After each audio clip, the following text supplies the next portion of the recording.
In this video, I will show you how to turn a photo into a transparent PNG in Canva.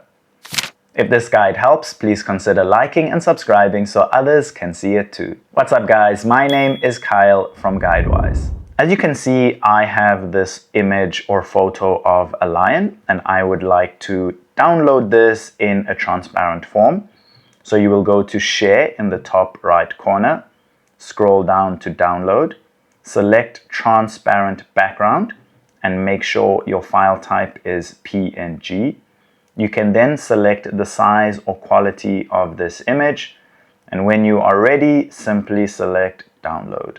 Your image will now be downloaded as a transparent image. If this video helped, don't forget to like and subscribe.